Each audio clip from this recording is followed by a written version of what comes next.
Bismillahirrahmanirrahim. Assalamualaikum warahmatullahi wabarakatuh.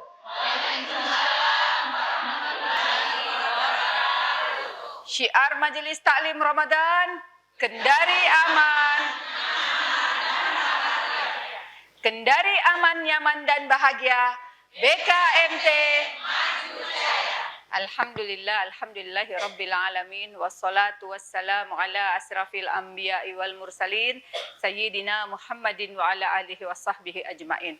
Pemirsa Sultra TV di mana saja Anda berada, jumpa lagi dengan saya Widya Yamin dalam acara Syiar Majelis Taklim Ramadan, program kerjasama BKMT Kota Kendari, Pemerintah Kota Kendari dan Majelis Ulama Indonesia Kota Kendari, dan tentunya bersama Sultra TV. Baik pemirsa, pada hari ini mudah-mudahan semuanya dalam keadaan baik-baik dan bahagia, dan tentunya kita semua akan menerima kajian sore ini bersama Ustadz kita Bapak Dr. Yusuf SPDI MPDI terkait implementasi nilai-nilai Al-Quran dalam kehidupan. Pak Ustadz, apa kabar? Alhamdulillah ya, baik. Dan perlu saya perkenalkan, di depan kita ini ada dua kecamatan Ustadz, dua BKMT kecamatan yang berwarna hijau, BKMT Kecamatan Kambu. Apa kabar ibu-ibu? Iya, masih semangat puasanya? Insya Allah baik. Dan tentunya yang pakai pink dari Kecamatan Mandonga Ustadz. Iya, apa kabar Bu Haji dan anggota? Alhamdulillah sehat ya. Iya, sama cerianya warna jilbabnya. Iya. Baik pemirsa, tidak berlama-lama mari kita sama-sama mendengarkan tauji yang berjudul Implementasi Nilai-Nilai Al-Quran dalam Kehidupan. Pada Ustadz disilahkan.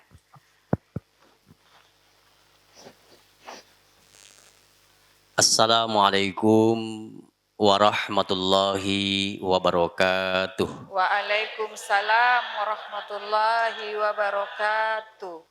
Alhamdulillahirabbil alamin alladzi ja'ala syahrul ramadan alladzi unzila fihil qur'an hudal linnasi wa bayyinatin minal huda wal furqan. Asyhadu an la ilaha illallah wahdahu la syarikalah wa asyhadu anna Muhammadan abduhu wa rasuluh.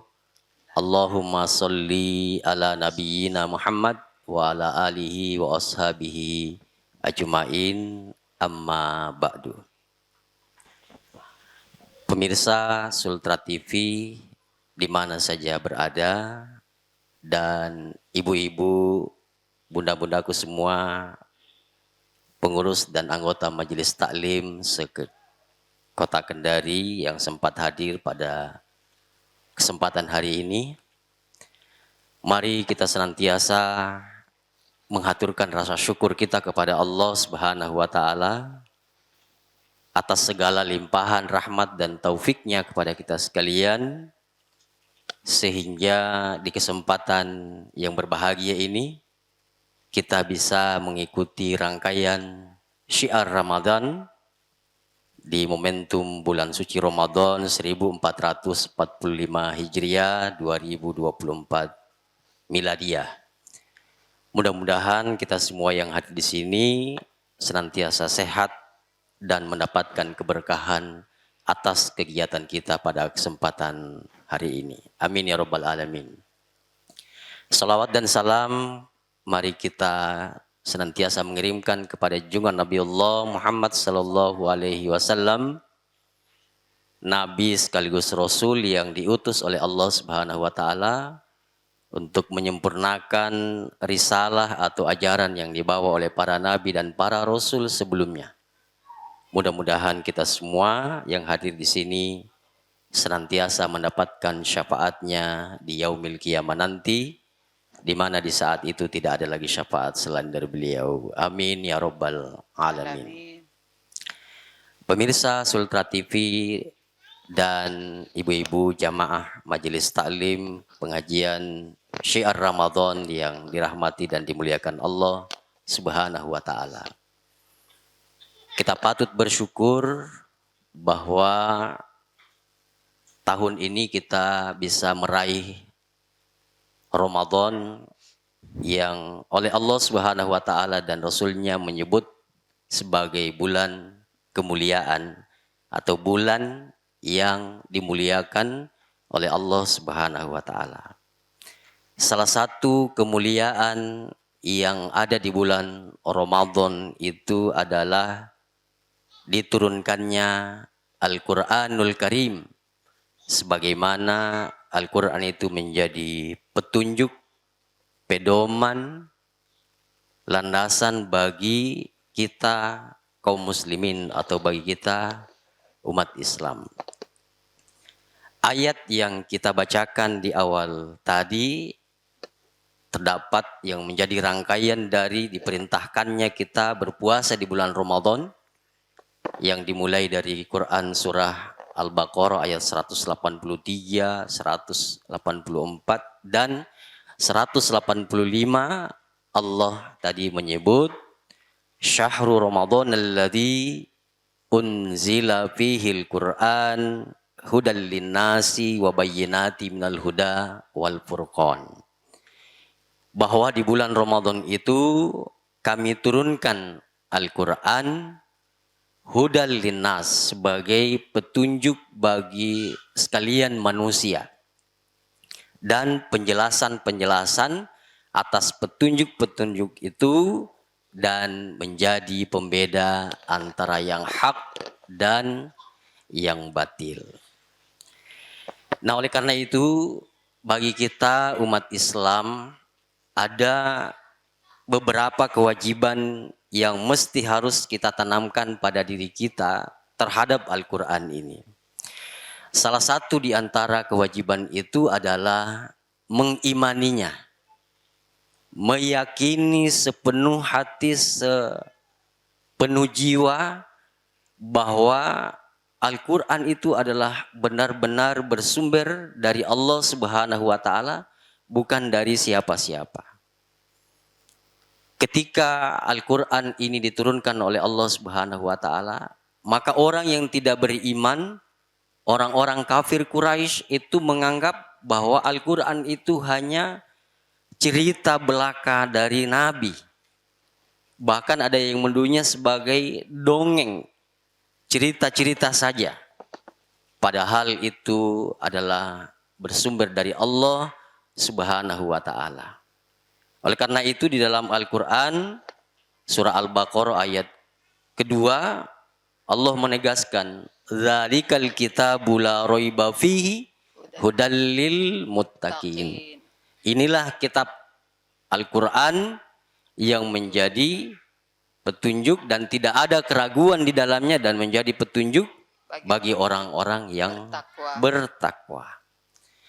Nah, dari kewajiban kita itu terhadap Al-Quran, maka apa yang mesti harus kita lakukan sebagai seorang muslim, sebagai seorang yang beriman kepada Al-Quran itu, maka ada beberapa yang mesti harus kita lakukan terhadap Al-Quran tersebut, supaya dia berfungsi sebagai hudan, sebagai petunjuk dan pembeda dari yang hak dan yang batil sebagaimana yang dijelaskan dalam ayat tadi. Menurut Profesor Dr. Kiai Haji Quraisy Shihab dalam bukunya Membumikan Al-Quran, ada beberapa hal yang harus kita lakukan sebagai seorang mukmin, sebagai seorang yang beriman terhadap Al-Quran. Yang pertama adalah senantiasa membaca. Jadi Al-Quran itu harus dibaca. Karena dia berasal dari kata qara'a yaqra'u Qur'anan. Bacaan yang dibaca, dan di ayat itu Allah perintahkan iqra, bacalah. Bacalah, baik itu membaca ayat-ayat yang bersifat tekstual yang ada dalam mushaf Al-Quran itu, maupun Allah menyuruh untuk membaca tanda-tanda ayat-ayat Allah yang ada di alam semesta. Maka kewajiban yang pertama bagi kita adalah membaca Al-Quran. Alhamdulillah di bulan Ramadan ini kita sangat antusias mengisi kegiatan-kegiatan kita selain taklim, di sela-sela kegiatan kita yang lain juga kita memaksimalkan untuk membaca Al-Quran. Ya, bahkan ada yang sampai khatam 30 juz selama bulan Ramadan, bahkan tidak cukup hanya 30 juz, ada yang menambahnya sampai 2 kali 3 kali khatam. Itu saking antusiasnya, saking semangatnya untuk membaca Al-Quran di momentum bulan Ramadan. Nabi Shallallahu Alaihi Wasallam mengingatkan kepada kita dalam sebuah hadisnya, Iqra'ul Quran, bacalah Al-Quran, innahu, sesungguhnya dia, yaumal qiyamah syifaan li ashabihi, dia akan datang di hari kiamat sebagai sebagai syafaat bagi kita. Ya, yang akan menemani kita di yaumil qiyamah nanti adalah Al-Quran yang senantiasa kita baca.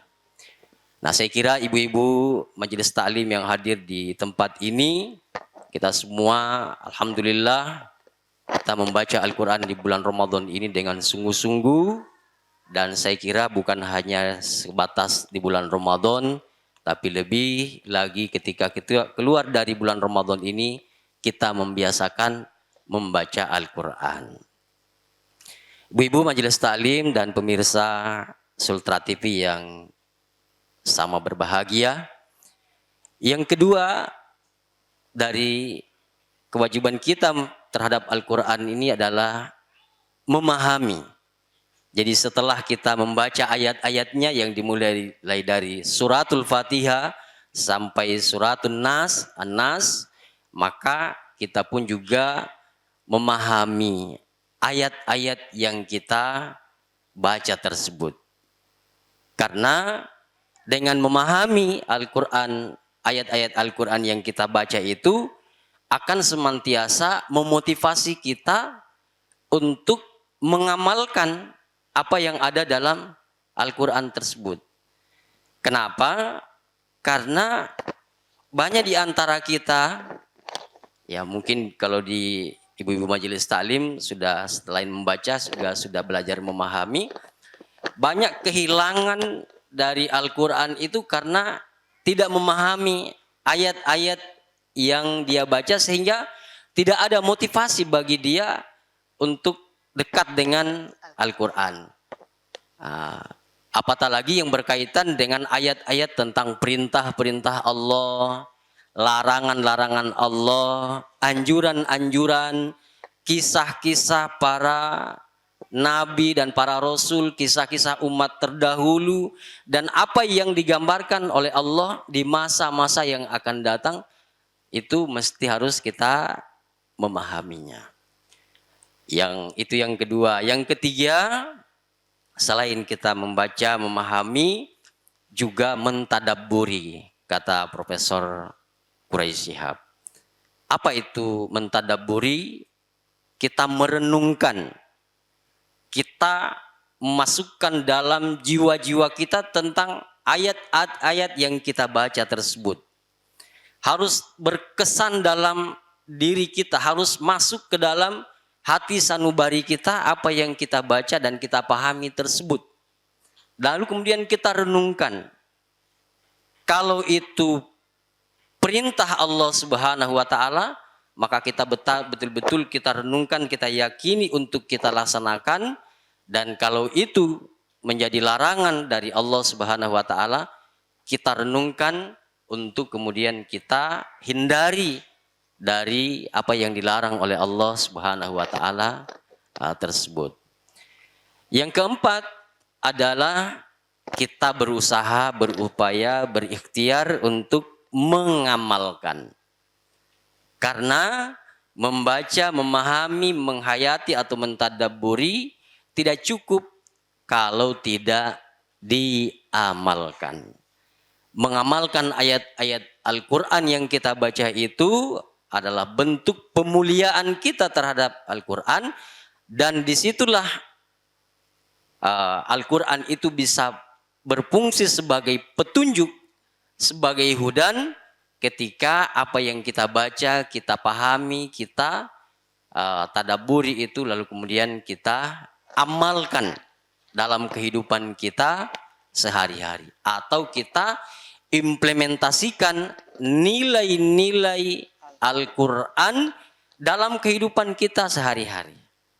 Satu contoh misalnya ketika ibu-ibu majelis taklim keluar rumah menutup aurat mulai dari seluruh tubuh kecuali tangan dan muka, maka itu bagian dari bukti bahwa Bapak Ibu-ibu semua mengimplementasikan ayat Al-Quran tentang bagaimana perintah Allah untuk menutup aurat apabila berada di luar rumah. Iya. Itu salah satu dari bukti bahwa kita mengimplementasikan nilai-nilai Al-Quran dalam kehidupan kita sehari-hari. Selanjutnya, tidak cukup hanya kita mengamalkan saja nilai-nilai Al-Quran itu, tapi juga kita mendakwahkannya, mengajarkannya kepada saudara kita, keluarga kita yang belum bisa membaca Al-Quran. Karena jangan sampai nanti ibu-ibu berpikir, ya sudah, alhamdulillah saya sudah bisa baca dengan lancar, bahkan ada yang hafal 30 juz, sudah selesai kewajiban kita. Belum selesai sampai di situ. Tapi kita juga diperintahkan untuk mengajarkan kepada saudara-saudara kita, keluarga kita, tetangga kita. Karena Nabi SAW mengingatkan kepada kita tentang keutamaan orang yang belajar Al-Quran dan mengajarkan. Khairukum man ta'allamal Qur'ana wa 'allamahu. Sebaik-baik dari kalian adalah yang mempelajari Al-Quran. Mempelajari itu mulai dari membaca, ya kan? Dia memahaminya, dia mentadabburinya. Kalau dia sudah punya pemahaman di dalamnya, maka selanjutnya adalah wa'allamahu, yang mengajarkan kepada saudara-saudaranya, kepada keluarga yang belum memahami Al-Quran itu, supaya dia juga bisa membaca, memahami, dan kewajiban-kewajiban yang lainnya. Oleh karena itu, di momentum bulan suci Ramadan ini, kita betul-betul memaksimalkan aktivitas kita untuk meraih kemuliaan Al-Quran ini. Karena belum tentu di bulan-bulan Ramadan yang akan datang kita bisa ketemu lagi, meraihnya lagi. Ya, syukur-syukur kalau Allah Subhanahu wa taala masih panjangkan umur kita, berikan kesempatan untuk kita bertemu dengan bulan Ramadan, bulan yang dimuliakan oleh Allah Subhanahu wa taala di tahun berikutnya. Tapi kalau tidak, maka kita juga tentunya sudah harus memaksimalkan diri kita untuk dekat dengan Al-Quran. Iya. Karena ibu-ibu sekalian, fenomena yang terjadi di tengah-tengah kita, ya ada sebagian masyarakat, termasuk misalnya kita di kampus, di universitas, kalau kita tes masuk mahasiswa, kita tes baca Qur'annya, itu sebagian dari mereka ada yang belum bisa sama sekali membaca Al-Quran. Iya kan? Saya selalu bertanya, kalau sudah setingkat mahasiswa belum bisa membaca Al-Quran, bagaimana dengan anak-anak kita yang setingkat SMA, SMP, SD? Atau jangan-jangan waktu dia kecil sampai dia sekolah sampai di SMA, itu tidak pernah diajarkan membaca Al-Quran. Atau mungkin saja dia dari kecilnya membaca Al-Quran, setelah dia besar dia abai, dia tinggalkan. lupa. Ya, atau ya karena dia tidak lagi pernah membaca Al-Quran, maka dia sudah lupa. Masuk perguruan tinggi, kemudian dia sepertinya memulai lagi dari awal. Tapi alhamdulillah karena tugas kami bagaimana memastikan anak-anak kita sebagai mahasiswa untuk bisa mengajarkan mereka membaca Al-Quran.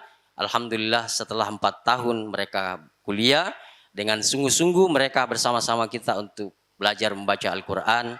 Alhamdulillah bahkan ada yang sampai bisa menghafalnya selama dia kuliah. Saya kira itu sebuah kesyukuran bagi kita. Nah, kita juga tidak bisa memungkiri bahwa dalam kehidupan kita sehari-hari ini kadang-kadang kita abai dari membaca Al-Quran. Dengan berbagai aktivitas yang kita lakukan dengan tugas kita masing-masing, kadang-kadang sehari kita abai atau kita lupa membaca Al-Quran. Apalagi di tengah-tengah kita ada Kesibukan. HP yang menurut penelitian orang lebih banyak beraktivitas di dunia maya daripada di dunia nyata. Ya, artinya dengan adanya HP ini lebih banyak memainkan HP daripada aktivitas-aktivitas yang lainnya, termasuk membaca Al-Quran. Oleh karena itu di momentum yang sangat baik ini di bulan Ramadan ini adalah syahrut tarbiyah, bulan belajar. Bagaimana kita membiasakan, dan kebiasaan-kebiasaan membaca Al-Quran ini tidak berhenti sampai di bulan Ramadan ini. Jangan sampai kita membaca Al-Quran di bulan Ramadan bahkan 2-3 kali khatam, setelah itu kita simpan baik-baik mushaf ini di lemari-lemari kita, nanti lagi bulan Ramadan berikutnya baru kita ambil, itu sudah berdebu. Atau misalnya nanti kita ambil kalau mau membaca Al-Quran pada saudara kita yang meninggal, baru lagi kita ambil Al-Quran itu. Kita membiasakan membaca Al-Quran itu bila perlu setiap harinya. Ya tentu kita banyak trik untuk bisa membaca Al-Quran itu. Ya ada yang bisa membaca setiap waktu sholat. Ya alhamdulillah kalau kita bisa baca di setiap waktu sholat. Atau ada juga yang memastikan bahwa 5 waktu, 1 waktu harus membaca Al-Quran. Iya kan? Atau sehari 1 kali membaca Al-Quran. Ya. Meskipun itu hanya 1-2 lembar ayat atau 1-2 lembar dari Al-Quran. Nah, di samping membaca juga tadi kita sedikit demi sedikit memahami apa yang kita baca, apa makna, apa arti, apa tujuan yang kita baca tadi, lalu kemudian kita bisa mengimplementasikannya dalam kehidupan kita sehari-hari. Jamaah pengajian, ibu majelis taklim, dan pemirsa Sultra TV yang insya Allah dirahmati dan dimuliakan Allah Subhanahu wa Ta'ala. Berkaitan dengan implementasi nilai-nilai Al-Quran yang mesti harus kita lakukan, tentu Al-Quran ini mengandung banyak manfaat, mengandung banyak faedah yang kalau kita betul-betul bisa memahaminya dengan sungguh-sungguh. Salah satu di antaranya adalah Al-Quran itu adalah obat. Tetapi jangan kita salah memahami bahwa karena Al-Quran itu obat, lalu kemudian kita ambil sebagian hurufnya, lalu kemudian kita celup di dalam air, kemudian kita minum. Itu salah paham atau keliru itu ibu-ibu sekalian. Jadi Allah Subhanahu wa Ta'ala mengingatkan kepada kita, wa nunazzilu minal Qur'ani ma huwa syifa'u wa rahmah. Dan kami menurunkan Al-Quran itu sebagai obat dan rahmat bagi kalian.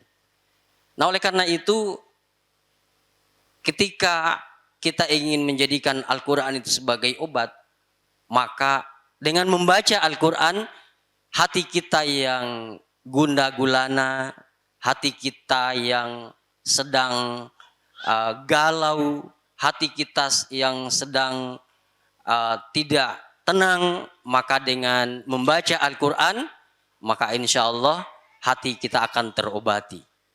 Jadi itu makna dari ma huwa syifa, ya kan? Di dalamnya ada obat.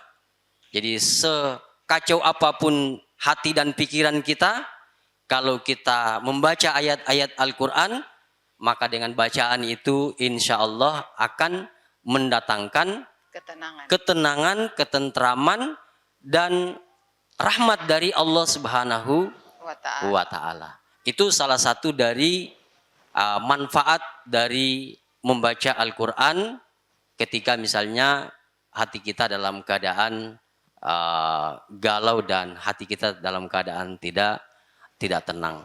Dan masih banyak lagi kemanfaatan-kemanfaatan yang kalau kita konsisten, istiqomah, mengimplementasikan atau mengamalkan nilai-nilai yang ada di dalam Al-Quran tersebut, maka insya Allah kita akan mendapatkan kemuliaan, ketenangan, dan hidup kita ini akan mendapatkan kebahagiaan, keselamatan, karena bersama dengan nilai-nilai yang terdapat di dalam Al-Quran yang kita baca, kita pahami, kita tadabburi, dan kita dakwahkan atau kita ajarkan dalam kehidupan kita sehari-hari. Demikian, mudah-mudahan ada manfaatnya. Hadanallahu wa iyyakum ajmain. Tsumma assalamualaikum warahmatullahi wabarakatuh. Waalaikumsalam warahmatullahi wabarakatuh. Ustadz, habis ini kita ada diskusi. Ya. Baik Ibu-Ibu, sebelum saya memberi kesempatan bertanya, mari kita cek semangat. Syiar Majelis Taklim Ramadan, Kendari aman. Kendari aman, nyaman dan bahagia. BKMT Maju Jaya.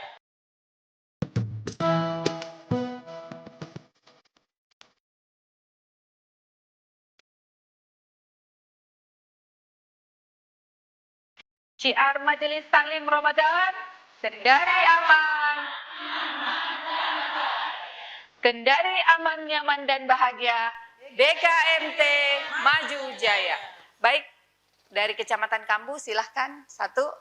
Ya, satu dulu. Dari Mandonga, Ibu Ketua dulu. Ibu Aji Mutiara sudah pernah ya? Iya. Baik, silakan berdiri yang mau bertanya biar dibawakan mic.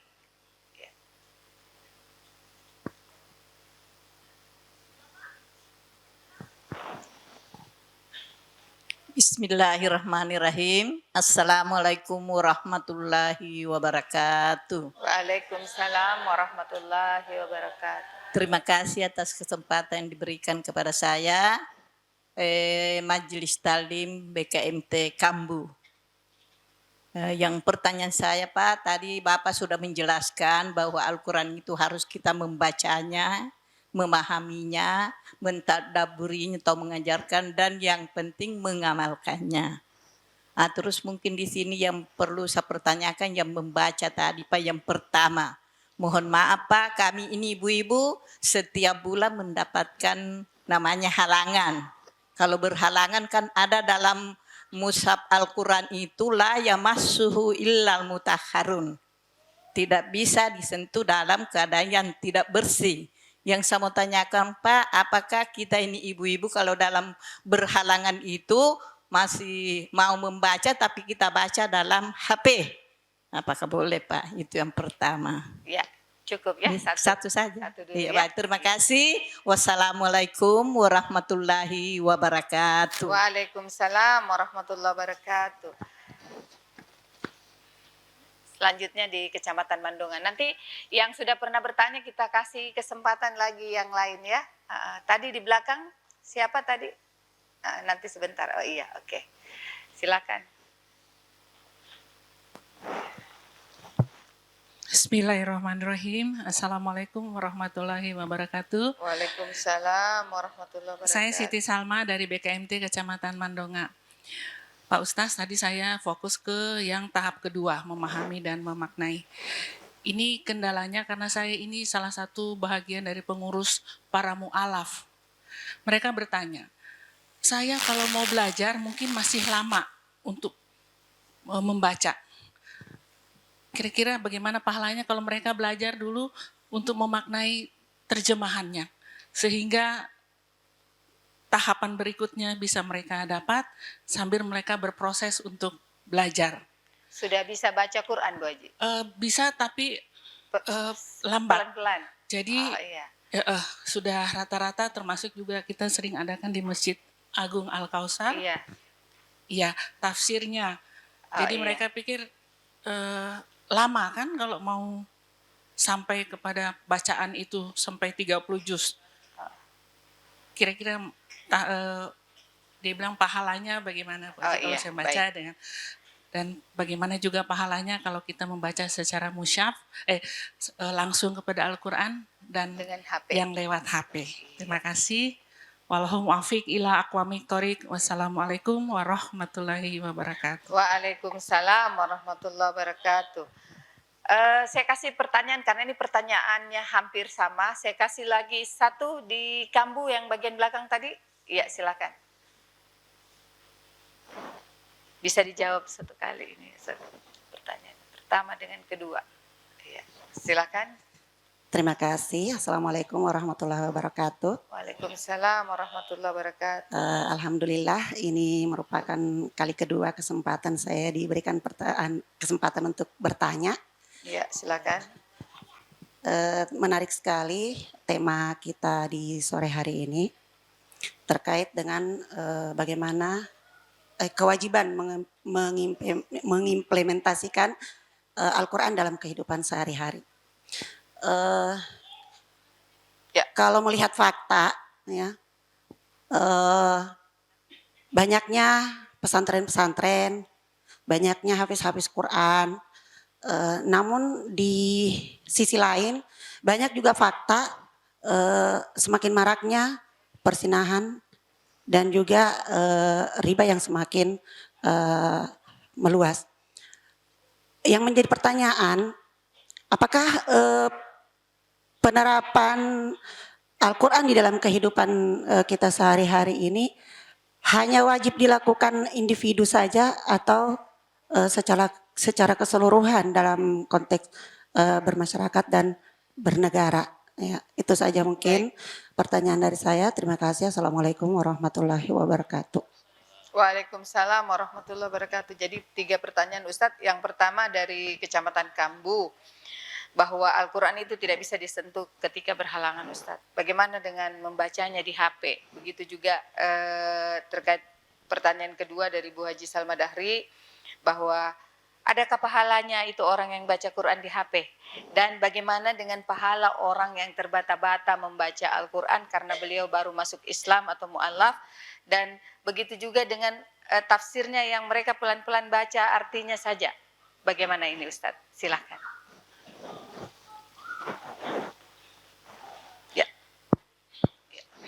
Baik, terima kasih Ibu-Ibu atas pertanyaannya. Berkenaan tadi dengan membaca Al-Quran, tetapi Ibu-Ibu dalam keadaan berhalangan atau dalam keadaan haid atau nifas. Bolehkah membaca Al-Quran itu selain tidak menyentuh mushafnya atau menyentuh kitab ini, tetapi melalui HP. Jadi memang Allah Subhanahu wa taala memberikan kemudahan kepada kita semua untuk membaca Al-Quran. Ya, kalau kita tidak bisa dengan mushafnya, ada kemudahan-kemudahan yang diberikan melalui HP atau juga fasilitas-fasilitas yang lainnya. Jadi saya kira kita memanfaatkan kemudahan-kemudahan yang diberikan oleh atau yang ada di sekitar kita untuk membaca Al-Quran tersebut. Ya, itu berkaitan dengan membaca Al-Quran selain tidak menyentuh atau memegang mushaf tadi, karena ayatnya la yamassuhu illal mutahharun. Itu yang berkenaan dengan membaca Al-Quran di waktu nifas dan haid. Kemudian pertanyaan dari Ibu Hajah Salma, bagaimana ketika misalnya dalam kasus para mu'alaf kita yang baru masuk Islam, lalu kemudian untuk bisa memaksakan supaya harus bisa membaca Al-Quran seperti kita, saya kira sesuatu yang tidak boleh kita paksakan. Ya, karena jangankan membaca Al-Quran, memaksa saja untuk masuk Islam, itu kan ada ayat la ikraha fiddin. Tidak ada paksaan bagi kalian untuk memeluk agama Islam. Tetapi ketika dia sudah masuk Islam, maka tentu ada upaya-upaya, ada ikhtiar yang harus kita harus dilakukan, dan itu menjadi kewajiban kita bagi yang sudah lama berislam atau sudah lahir sudah berislam sejak lahir, atau kewajiban kita yang sudah bisa membaca Al-Quran untuk mengajarkan mereka secara perlahan-lahan. Secara perlahan-lahan. Tentu sesuai dengan situasi dan kondisinya. Karena mohon maaf Bu Haji, ada juga yang memang karena kesungguhan mereka, ada beberapa mahasiswa kita itu ada karena kesungguhan mereka mempelajari Al-Quran, kadang-kadang tidak membutuhkan waktu yang lama. Akhirnya mereka lebih fasih membaca Al-Quran dibanding dengan kita yang sudah dari lahir. Muslim sejak lahir. Tapi kalau misalnya tentu keadaannya berbeda-beda, ada juga yang cepat, ada juga yang lambat, ya kita bisa memulai dari terjemahannya dulu. Ya, kita memulai dulu dari terjemahannya, tapi yang jelas bacaan Quran, bacaan Al-Qurannya itu, yang teks ayat Al-Qurannya itu mesti harus diajarkan. Karena bagaimana mungkin mereka bisa mengamalkan misalnya waktu sholat. Ya kan kalau kita sholat kan kita harus membaca ayat-ayat Al-Quran yang dimulai dari suratul Fatihah. Setelah itu kita membaca ayat-ayat atau surah-surah yang lainnya. Tentu tidak bisa dengan membaca terjemahannya atau tafsirnya. Tetapi kalau itu awal mula supaya mereka bisa belajar Islam, belajar tentang Al-Quran, kita boleh memulainya dari mengenalkan atau mengajarkan terjemahannya sambil kita menuntun mereka untuk membaca teks Al-Qurannya itu. Karena itu ada kondisi-kondisi yang memang bacaan Al-Quran itu, teks Al-Quran itu harus dibaca. Salah satu diantaranya tadi itu ketika kita melaksanakan sholat, maka yang dibaca di situ adalah Arabiknya ya, teks Arabnya yang harus dibaca. Bagaimana dengan pahalanya Ustadz yang terbata-bata itu? Nah, saya kira yang membaca Al-Quran, baik itu yang lancar maupun yang terbata-bata, itu sama-sama memiliki pahala. Iya kan? Satu huruf itu diberikan berapa pahala? 10 pahala bagi yang membacanya. Bahkan bukan hanya sekedar yang membacanya, yang mendengarkannya juga itu mendapatkan pahala. Nah, ini yang kadang-kadang juga harus kita pahami Bu semua. Kadang-kadang kalau ada saudara kita yang membaca, kita abai dari mendengarkan ayat-ayat Al-Quran. Atau kita sibuk dengan urusan kita yang mungkin tidak membawa manfaat atau tidak ada faedah.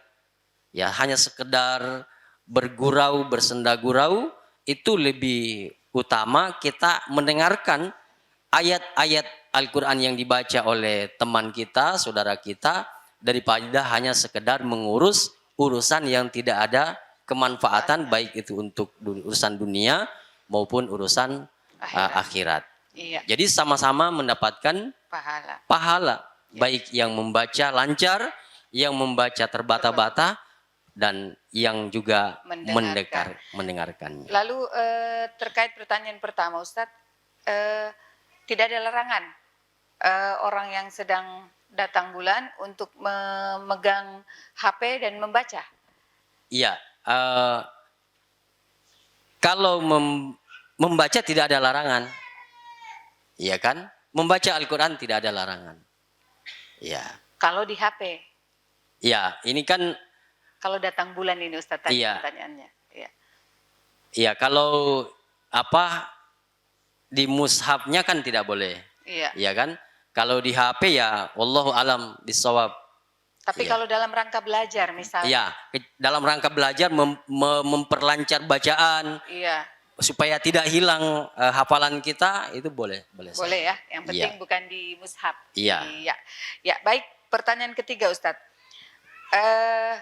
Maraknya pesantren muncul, tapi penyakit masyarakat seperti perzinahan, riba itu juga bersamaan dengan munculnya pesantren. Banyak juga terjadi di masyarakat. Apakah penerapan baca Al-Quran ini hanya untuk individu atau bagaimana sehingga bisa juga masih marak perzinahan dan riba terjadi di masyarakat? Iya. Bagaimana penerapan Al-Quran seperti ini, Ustaz? Baik. Itulah dinamika kehidupan di dunia ini, ibu-ibu sekalian, yang ma'ruf dan yang munkar itu selalu kita temui. Di satu sisi kita mendapatkan yang ma'ruf, tapi di sisi lain juga kita berhadapan dengan yang munkar. Nah, saya kira salah satu kesyukuran bagi kita adalah tumbuh suburnya lembaga-lembaga pendidikan Islam. Salah satunya adalah pondok-pondok pesantren. Yang kita berharap generasi-generasi kita itu bisa terdidik melalui lembaga-lembaga pendidikan Islam tersebut. Ya. Jadi harapan besar kita selain pendidikan Islam itu kita terapkan di rumah kita masing-masing dengan mendidik anak-anak kita supaya dekat dengan Allah, dekat dengan perintah-perintah Allah, juga kita tambah lagi dengan memasukkan mereka ke lembaga-lembaga pendidikan Islam tadi, salah satunya pondok pesantren.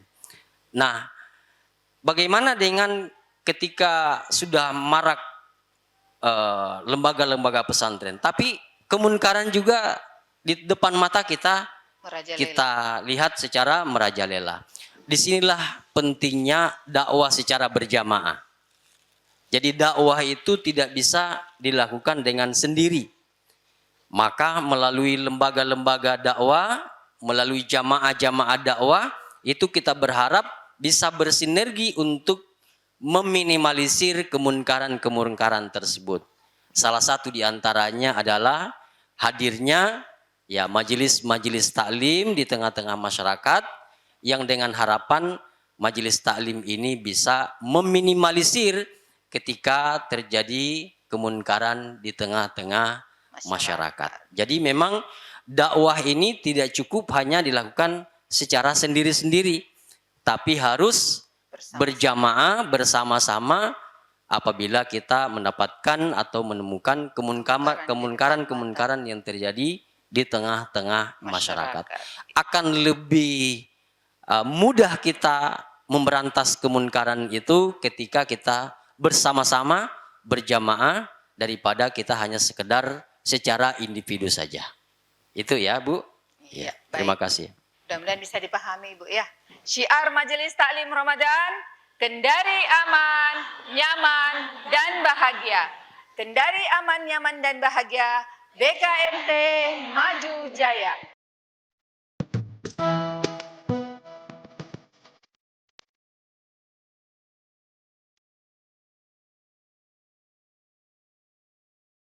Syiar Majelis Taklim Ramadan, Kendari aman, nyaman, dan bahagia.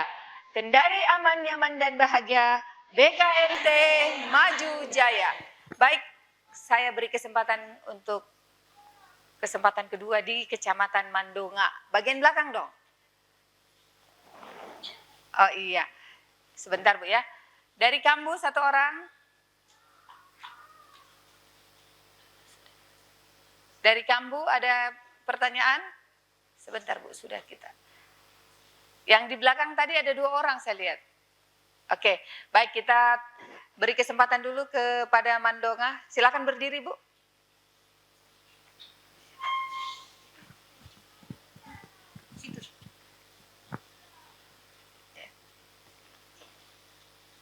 Assalamualaikum warahmatullahi wabarakatuh. Waalaikumsalam. Saya Nurbaya dari Kelurahan Mandonga.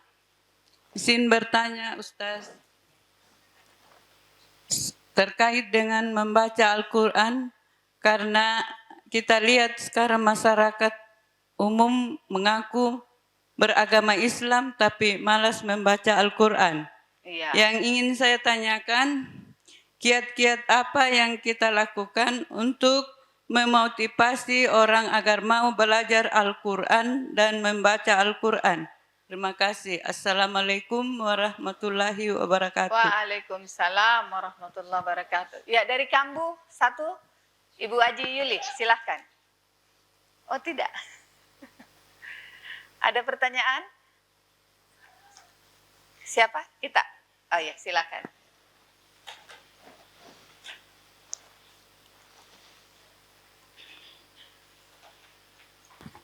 Bismillahirrahmanirrahim. Assalamualaikum warahmatullahi wabarakatuh. Waalaikumsalam warahmatullahi wabarakatuh. Terima kasih atas kesempatan yang diberikan kepada kami. Gini Ustadz, kewajiban kita mengajarkan Al-Quran itu dari mana? Dari keluarga kita atau nanti beranjak ke misalkan keluarga inti kita, anak kita, saudara kita. Yang jadi permasalahan Pak Ustadz, terkadang kita sudah mempunyai komitmen, tetapi karena mungkin pergaulan yang luar biasa sekarang dan terutama HP itu, kadang kita orang tua kadang sampai bertengkar. Kemudian ini Ustadz, ketika kita beranjak ke keluarga kita udah mengajak bahkan mencontohkan, tetapi masih agak sulit. Jadi kira-kira kiat apa yang selalu kita pegang sehingga kita tidak putus asa dalam mengajak kebaikan membaca Al-Quran. Terima kasih. Assalamualaikum warahmatullahi wabarakatuh. Waalaikumsalam warahmatullahi wabarakatuh. Iya, mirip-mirip pertanyaannya Ustadz. Tapi yang pertama motivasi atau bagaimana caranya supaya kita gemar baca Al-Quran. Tapi dimulai dari mana? Kalau dari Kambu, dimulai dari mana sih kewajiban kita mengajarkan Al-Quran? Apakah mulai dari keluarga? Terus kemudian kiat-kiatnya seperti apa Ustadz? Iya. Baik, terima kasih. Saya kira pertanyaan yang cukup menarik untuk kita jawab bersama berkenaan dengan kita mengajarkan Al-Quran itu dimulai dari mana. Tentu kita memulainya dari rumah kita masing-masing atau dari keluarga kita masing-masing. Kenapa? Karena keluarga itu adalah madrasah pertama bagi anak-anak kita. Jadi bayangkan anak-anak kita itu lahir, tumbuh, ya dimulai dari rumah. Sebelum dia ke sekolah kan dia menghabiskan waktunya mulai dari lahir, bayi, anak-anak itu dia di rumah. Kalaupun dia pergi ke sekolah, di sekolah itu hanya sedikit saja waktu yang digunakan untuk berada di sekolah. Dan sebagian besar waktu yang digunakan itu adalah di rumah. Nah, bagaimana dengan problem ketika kita memulai dari rumah itu tapi ada saja tantangannya, ada saja cobaannya. Ya, mungkin di antara kita dan ini menjadi problem umum, terkadang kita tidak bisa mengajari anak kita. Iya kan? Atau anak kita tidak bisa belajar dari kita. ya kan? Maka disinilah pentingnya ada lembaga-lembaga non formal yang kita hidupkan. Nah, sekarang misalnya ada TPA, Taman Pendidikan Al-Quran. Kita upayakan mereka selain kita membiasakan diri dari rumah, nah, tentu di rumah ini memang sebagai proses pembiasaan bagi anak-anak kita, tentu juga kita harus mulai dari diri kita. Bagaimana mungkin anak-anak kita paksa dia untuk belajar membaca Al-Quran kalau kita sendiri yang abai, maksudnya tidak belajar Al-Quran. Sehingga pendidikan yang paling baik itu adalah proses pembiasaan dan proses keteladanan. Memberi contoh yang baik. Artinya kita harus memulai dulu dari diri sendiri sebelum kita mengajarkan anak-anak kita. Kalaupun kita sudah memulai dari diri sendiri, kemudian kita juga mengajak anak-anak kita untuk belajar Al-Quran lalu belum sampai di situ, maka ikhtiar selanjutnya adalah kita menitip kalau menitip ini kan ya kita melanjutkan dengan membelajarkan dia di TPA. Oleh karena itu juga harus kita ada sinergitas antara kita di rumah dengan guru-guru kita yang di TPA supaya kita bisa bekerja sama untuk bisa mengajarkan anak-anak kita bisa membaca Al-Quran. Dan alhamdulillah dengan juga hadirnya TPA yang ada di sekitar kita itu bisa membantu kita untuk bisa lebih cepat mengajarkan anak-anak kita untuk membaca Al-Quran.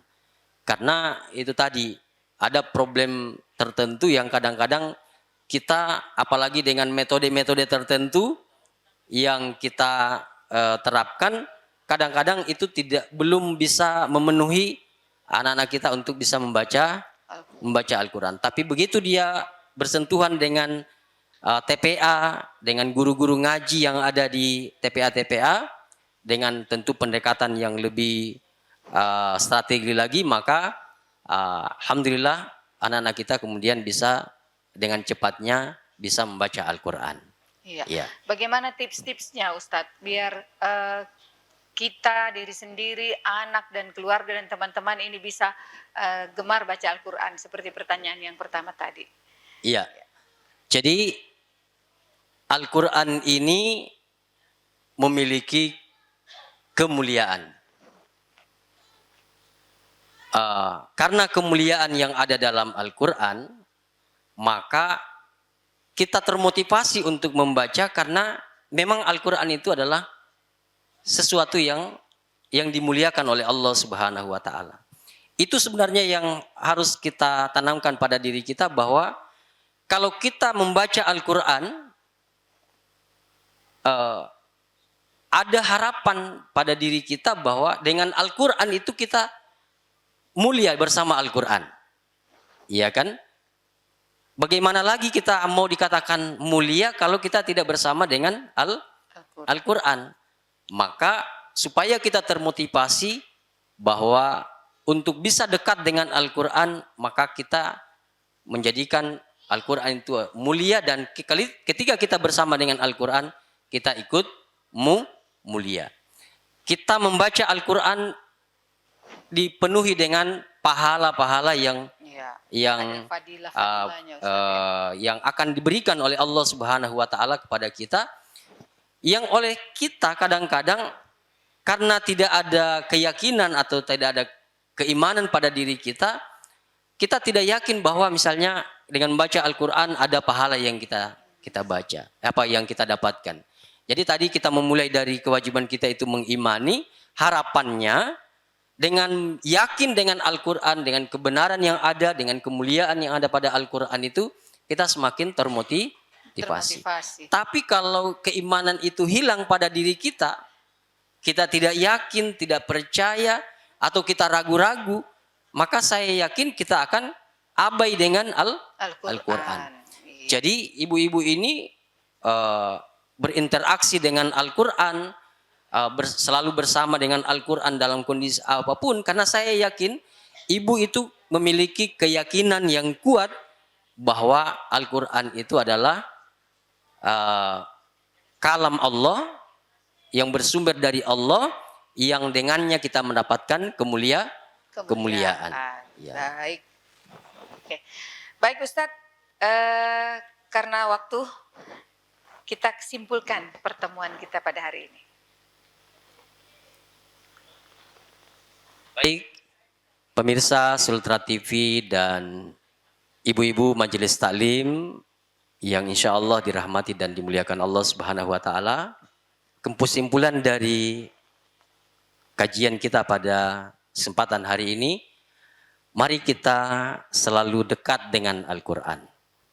Karena dengan Al-Quran kita bisa memperoleh petunjuk-petunjuk dalam kehidupan kita sehari-hari. Dengan bersama Al-Quran tentu mulai dari membaca, memahami, mentadabburi, kemudian mengamalkan dan mendakwahkan atau mengajarkannya kepada yang lain, itu senantiasa kita akan mendapatkan kemuliaan, dan insya Allah itu kita akan mendapatkan pahala di sisi Allah Subhanahu wa Ta'ala, baik itu di dunia maupun terlebih dahulu ketika kita berhadapan dengan Allah Subhanahu wa Ta'ala. Dan tadi hadis Nabi SAW, Iqra'ul Qur'ana innahu ya'ti yaumal qiyamah syafi'an li ashabi. Bacalah Al-Quran, karena dia akan datang di yaumil qiyamah sebagai syafaat bagi kita dan teman bagi kita di akhirat nanti, insya Allah. Terima kasih. Nasrun minallah, fatun qarib, wa basyiril mu'minin.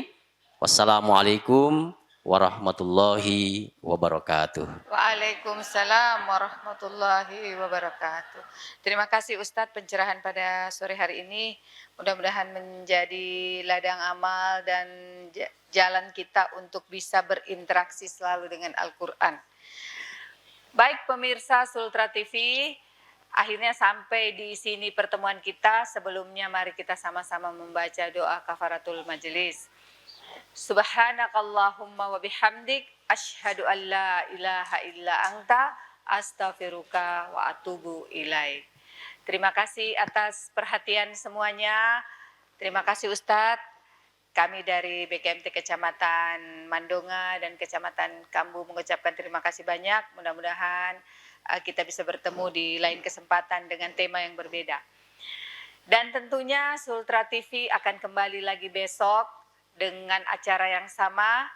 Dan hari ini saya undur diri dari Geraha Pena. Dan terima kasih semuanya, terima kasih atas kesempatan dan mohon maaf atas segala kekurangan. Billahi taufik wal hidayah. Wassalamualaikum warahmatullahi wabarakatuh. Syiar Majelis Taklim Ramadan, Kendari aman, nyaman, dan bahagia.